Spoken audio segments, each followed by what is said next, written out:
जितना मैंने महफिल की खुदा में और दरमियान में अर्ज़ किया था, आज सब खबर है और सिलसिला बासिया के सरबराह हज़रत हाजी वाली सलीम साहब रहमतुल्लाह ताला अलैह का मौजूद असल में हमारा उनसे ताल्लुक़, जिसकी वजह से हम हमेशा उनका दिल करते,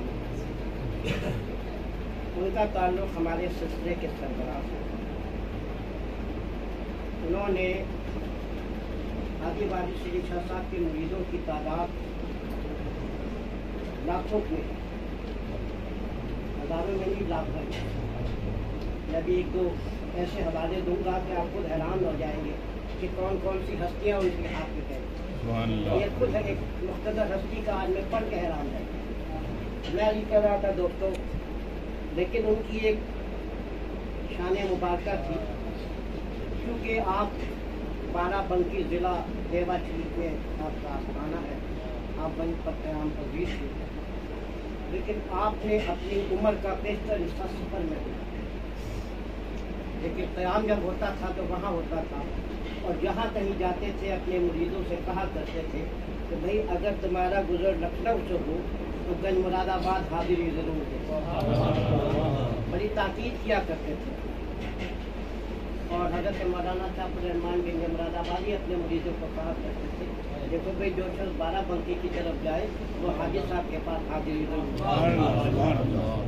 और आप मौलाना शाफिउर रहमान बिन मुरादाबादी को चचा कहा करते थे, क्योंकि उम्र में आदो आद का था।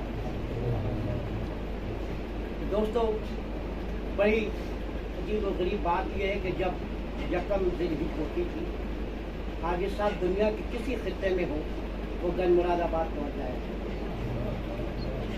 हज़रत मौलाना शाफिउर रहमान बिन मुरादाबादी उनका हाथ पकड़ते थे और गुजरे में चले जाए, और ईद वाले दिन सुबह बाहर आया करते थे। जब लोग वापस आते थे हज से तो वो कहते थे हम तो आप दोनों को वहाँ हज में देखा। चुप करो, ज़्यादा बातें नहीं बनाए। फिर लोग कहते थे जी हमने आपको फला जगह देखा, फला जगह देखा, तो आप कहते थे भी चुप करो, बातें नहीं बनाए। मेरा कहने का मकसद है इस तरीके से दोनों हर साल करते। हाजी वाली सलीम साहब रहमतुल्लाह ताला अलैह बाराबंकी ज़िले में पैदा हुए। आपके वालदा जो थी आपके वालिद साहब की चचा की बेटी थी। आपके दादा जो थे वो हुसैनी सैयद, फैन हुसैनी सैयद थे। अपने वालिद की तरफ से भी आप हुसैनी सैयद हुए, क्योंकि आपकी वालदा मोहतरमा जो थी वो आपके वालिद की चचा की बेटी थी। करामत अली शाह साहब, सलामत अली साहब, ये दो भाई थे, कुर्बान अली शाह साहब। तो मतलब कहिए कि आप नजीब पुत्र फैन हुसैनी सैयद, और तरतीब में आप इमाम पाक हुसैन अलैहिस्सलाम की 26वें पुश्त में पैदा हुए। ये कुदरत का खेल है। खानदान बहुत अमीर था, नवाबों की तरह आपके खानदान की ज़िंदगी थी। दोस्तों, अभी आप 2 साल से कुछ महीने ज़्यादा थे तो आपके वालिद साहब को पता लगा, और कुछ ही दिन बाद आपकी बात आई। फिर आपकी दादी मोहतरमा ने आपकी परवरिश फरमाई। आप अभी चंद साल के थे तो मोहल्ले में एक गरीब हलवाई था, उसकी माली हालात बड़े तंग थे। आप क्या करते, अपनी वालदा के खजाने में से एक अशरफी निकालते, अशरफी उनके हिस्से की वहाँ मौजूद थी, और जाके वो हलवाई को देते और कहते कि भाई इसका बड़ा सा बताशा बनाओ और बच्चों में तकसीम करो। मकसद बताशा तकसीम करवाना नहीं था, मकसद उस गरीब हलवाई की बंदा परवरी थी। हालांकि 4 साल की उम्र क्या होती है। इसी तरीके से आप मतलब किसी ने कहा कि आप अपनी दादी की बगैर इजाज़त ये सब कुछ करते हैं। फरमाया कि वो मेरा अपना हिस्सा मेरी दादी के पास है, मैं उसमें से खर्च करता हूँ कुछ जो विरासत में उनको। दोस्तों, 5 साल की उम्र में, अभी आप 4 साल के थे, तो एक मरतबा आपकी दादी जान के पास एक खातून आई। तो वो जो जिसे कहने लगी खातून जो थी उनके पास बहुत सारी औरतें जमा हो गई वो बूढ़ी के पास। तो वो पूछने लगे बुढ़िया से, जो बूढ़ी खातून आई थी, कि आप क्या दिखा रही हैं? کہنے لگی بیٹا مکے مدینے کی تصویریں ہیں، ایسی تصویریں ہیں جیسے اصل بھائی آج کل تو بڑے بڑے کیلنڈر چھپتے ہیں، اس زمانے میں یہ بات نہیں تھی، یہ بڑی عمدہ چیزیں تھیں مدینہ شریف کا حفظ ہو یا خانہ کعبہ کا۔ تو دوستو کیا ہوا، وہ کہنے لگی کہ بات یہ ہے کہ آپ بیٹا تم بھی دیکھ لو، تو کہنے لگی جسے ہر روز اصل دیکھنے کو ملے وہ نقل دیکھ کے کیا کرے، جسے ہر روز اصل دیکھنے کو ملے وہ نقل دیکھ ہیں۔ 5 سال کی عمر میں آپ مدرسے میں داخل ہوئے، سید مدد علی شاہ صاحب زمانے کے بہت بڑے عالم تھے، ٹھیک 7 سال کی عمر 2 سال میں آپ نے قرآن کلامی اور قرآن شریف کبھی بغل میں دبا کر نہیں گئے مدرسے، ہمیشہ سر پر رکھ کے لے کر کے آئے ادب کے لحاظ سے، ٹھیک، اور سر پر ہی رکھ کے لے کے واپس آئے۔ اتفاق کی بات ہے انہی دنوں پھر آپ کی دادی محترمہ کا بھی وصال ہو گیا، اور پھر آپ کے بہنوئی حضرت خادم علی شاہ صاحب کے بعد میں آپ کے پیر و مرشد بھی ہوئے، وقت کے بڑے بڑے کامل تھے دوستوں، وہ آپ اپنے پاس لے لکھنؤ لے گئے دوستوں، لکھنؤ میں وہ قیام پذیر تھے، وہاں پر لے گئے تو آپ نے ان کو ایک بہت بڑا مدرسہ تھا ان کے استادوں کے پاس داخل کرایا پڑھنے کے لیے دوستوں۔ تو بات یہ تھی کہ استاد حدیث کا پہلا لفظ بتاتے تھے، آپ پوری کتاب سناتے تھے۔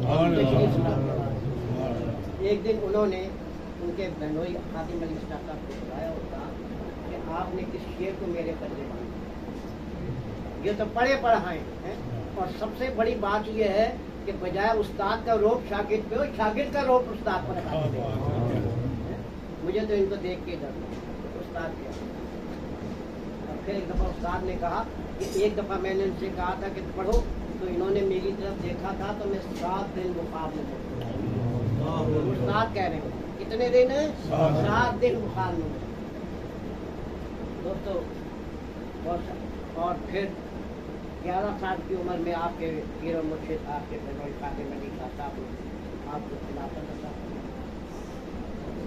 لیکن سجادگی کا فیصلہ نہ ہوا اور آپ کے پیر و مرشد کا فیصلہ، اس وقت آپ کی عمر 14 سال۔ جب سجادگی کا مسئلہ ہوا تو بڑے بڑے اکابر اور یہ کام نہیں جو تھے اس زمانے کے، ان سب کو جمع کیا گیا۔ جو خادم خانقاہ تھے وہ ایک ٹرے میں دستار سجا کر لے کر آئے، جو حضرت خادم ندی صاحب چھوڑ گئے تھے، وہ دستار رکھی گئی۔ آپ کے آستانے کے حاجی صاحب تھے جو بڑے خدمت کرتے تھے، آپ کے مقربین میں تھے، وہ چاہتے تھے کہ دستار مجھے بندے، میرا حق زیادہ ہے، لیکن جتنے اکابر اور یہ کاملین میں تھے ان میں سے جو سب سے جسے کہنا چاہیے کہ وقت کے قطب تھے وہ اٹھے اور انہوں نے وہ دستار اٹھا کے حاجی بارش علی شاہ صاحب تمام اولیاء کاملین نے آمین کہہ کے چاہیے، بڑا شور پڑا دوستوں۔ اس وقت 14 سال کی عمر میں جب آپ بنے، اس وقت آپ کے کئی لاکھ مرید ہوتے، آپ کا مرید کرنے کا سلسلہ یہ تھا، آپ سفر میں رہتے تھے، جس اسٹیشن پہ جاتے تھے 50,000 آدمی اسٹیشن پہ جمع ہوتا تھا، آپ دروازے پہ آتے تھے، کہتے تھے ہاتھ کھڑو کس پہ مرید ہونا، تو 50,000 آدمیوں سے مرید کرتے تھے۔ اور کمال کی بات تو یہ جس کو مرید کرتے تھے اس سے بعد میں ملاقات ضرور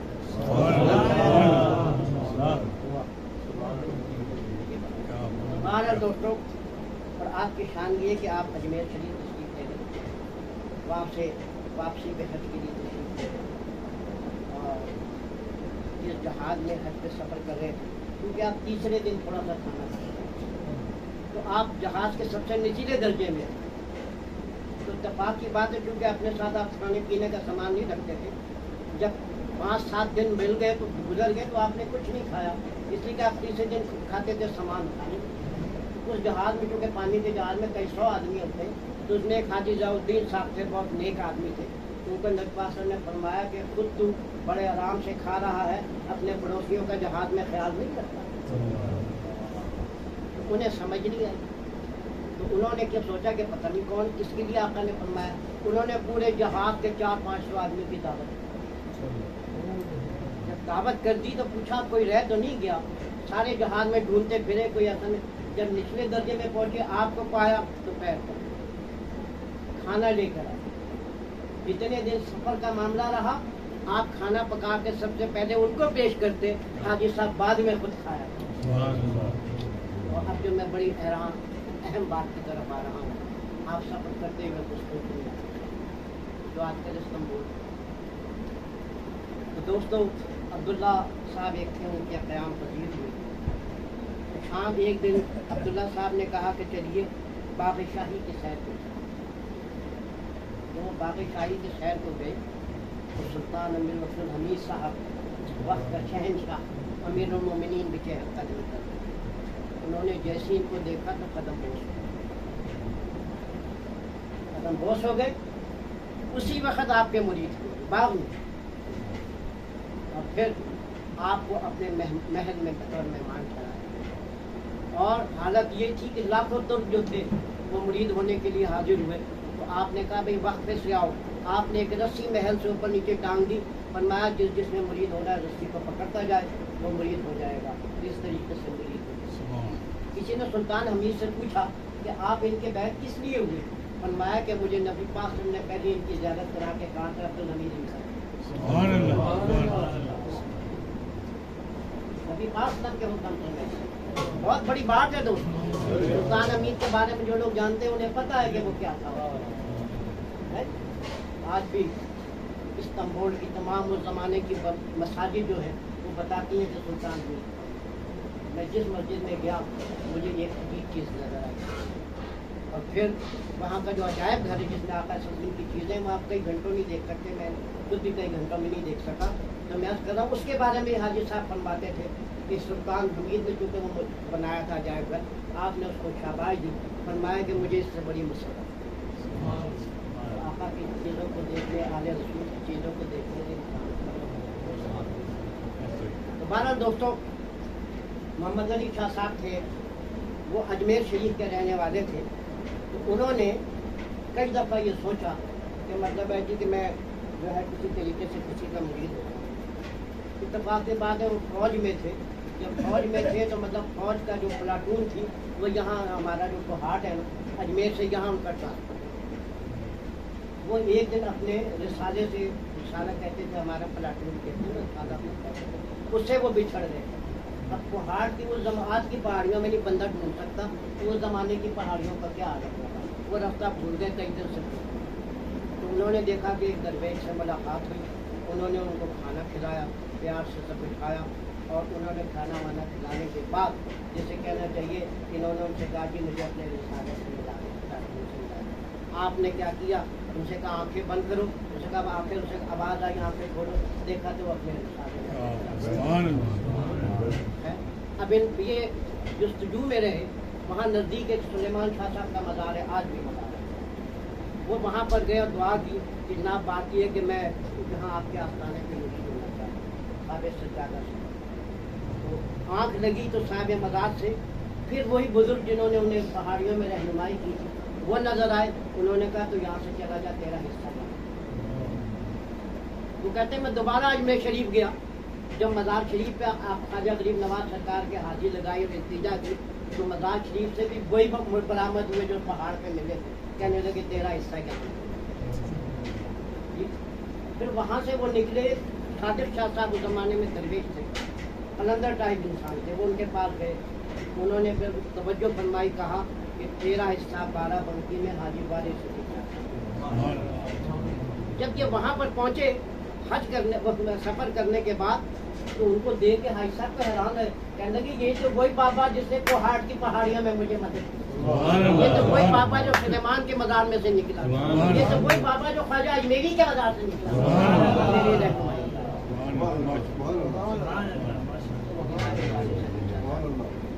शान बेशुमार आपकी बातें ज़्यादा हो रहा है। याद जिंदा सोबत बाकी फिर कभी करने वाले बात में ये है कि बेशुमार उनकी करामात है। और सबसे बड़ी बात ये है कि जिसको मुरीद करते थे उस चीज़ को और फिर जब आप हज पे गए, हज पे जाने से पहले आप हमेशा सोने की खुरान में करना। खुरान बहुत से लोग नहीं जानते होंगे, पहले ये जब स्लीपर नहीं थे ना प्लास्टिक के, तो लकड़ी के स्लीपर हुआ, उनके ऊपर एक लाटू लगा होता था लोहे का, उसमें अंगूठा फंसा के लोग चलते। ٹھیک ہے نا, جو اونچے والی چپل کہہ رہے ہیں, لیکن ان کا وہ نیچے کا تلا بھی سونے کا تھا, جاتی بھی سونے کی کھڑا, اور قیمتی جبہ جس پہ ہزاروں لاکھوں روپے کا سونے کی کڑھائی ہوئی تھی.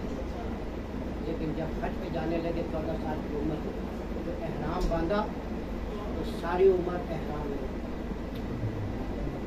ہمیشہ آج بھی آپ دیکھیں جو بارشی سلسلے کے اکابر بزرگ ہیں, آپ کو یہاں پنڈی میں تو کہیں نظر نہیں آتے, اسلام آباد میں, کراچی میں بھی بہت, دنیا میں اور جگہ جہاں کہیں ملیں گے وہ ابھی بھی پیلے رنگ کا احرام باندھتے ہیں, کیونکہ آپ نے ساری عمر چپل نہیں پہنی اس کے بعد, لہٰذا جسے کہنا چاہیے وہ جو مریدین ہو, وہ خاص مریدین وہ چپل نہیں پہنتے.